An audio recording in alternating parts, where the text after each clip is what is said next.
Hashem, le Zohar de ce matin, dédicacé par Madame Anis Rien.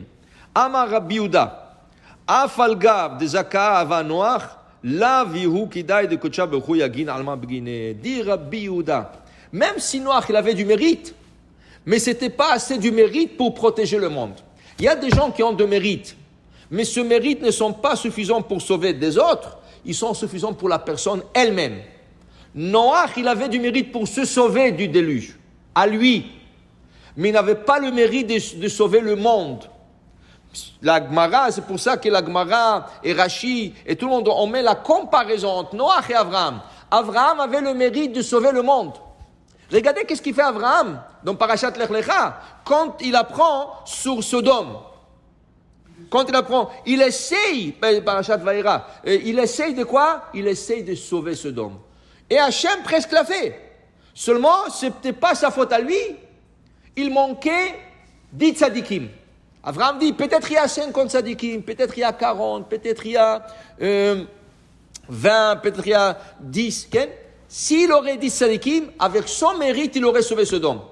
Alors il aurait sauvé des grandes villes par son mérite à lui. Et c'est ça la différence. Abraham avait tellement de mérite qu'il pouvait sauver le monde. Et c'est comme ça que Chachamim explique, quand nous faisons la Hamida le matin, l'après-midi et le soir, et nous disons dans la première bénédiction, Baruch Ata Hashem Magen Avraham. Que veut dire Magen Avraham? Une explication de Magen Avraham, Hachem était le bouclier. Magen, c'est un bouclier. Hachem était le bouclier d'Avraham quand il est parti faire la guerre contre le 4 rois géants. C'était impossible de leur gagner et Hachem était son bouclier, il a gagné la guerre. Magen Avraham. Okay? Ça, c'est une explication.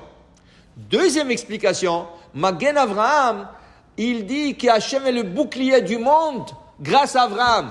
Grâce à quoi le monde est sauvé? Grâce à Avraham. Magen Avraham. Hachem protège le monde. Magen, il est bouclier sur le monde. Grâce à qui? Avraham.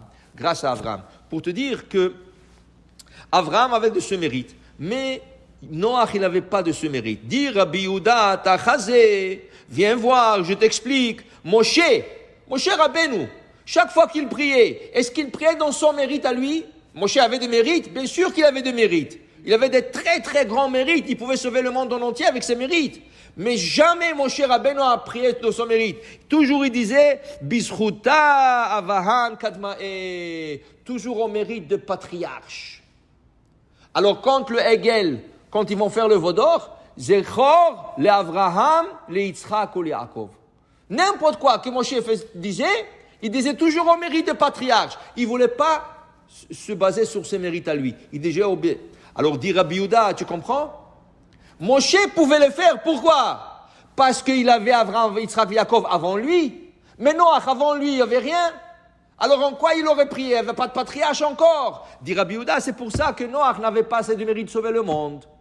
Parce que, oui, il avait de mérite pour se sauver à lui, mais pour sauver le monde, ça prenait le srout de patriarche, mais il n'y avait pas encore de patriarche. Avraham est né rien qu'après.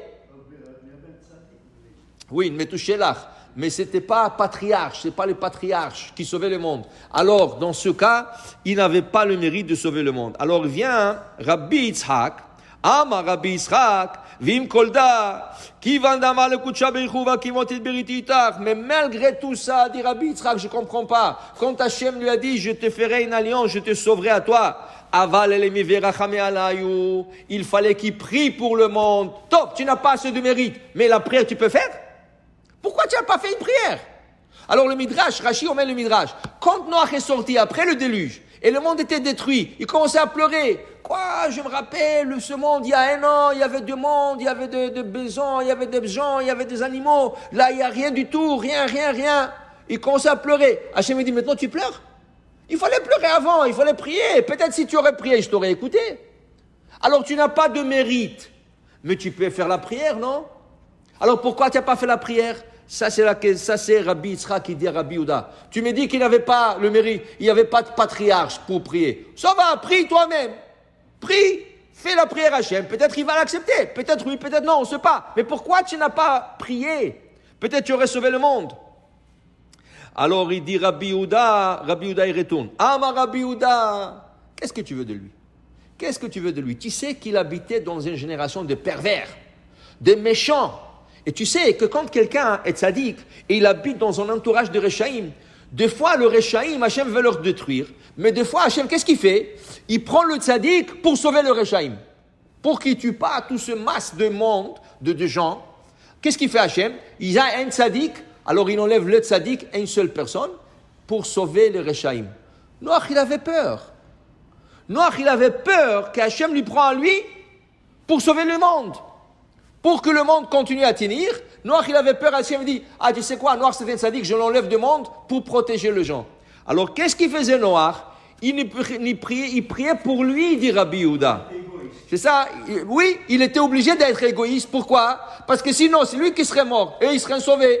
Alors, il ne voulait pas. Alors, il a dit, le Garmé Ava, il priait sur lui-même, oui, pour qu'il ne soit pas, qu'il ne reçoive pas les conséquences de ce Rechaïm. Pourquoi? Et ils vont faire des péchés et lui va mourir pour eux. Non, il ne mérite pas. Alors, il a prié pour lui. Alors, dit Rabbi Yehuda, Rabbi Yitzhak, c'est pour ça que Noach n'a pas prié pour eux. D'abord, il a prié pour lui, sa femme et ses enfants. Qu'est-ce qu'on apprend de tout cela? Des fois, tu peux faire tellement de bonnes actions, tu as des mérites. Mais ces mérites ne sont pas assez pour sauver des autres. Alors, des fois que tu as assez de mérites, tu peux sauver des autres aussi. Mais que tu as du mérite pour sauver les autres ou pas, une chose est sûre, tu dois prier. Tu dois prier parce qu'Hachem, il peut t'écouter et il peut sauver le monde. Baruch Adonai Le'olam. Amen ve Amen.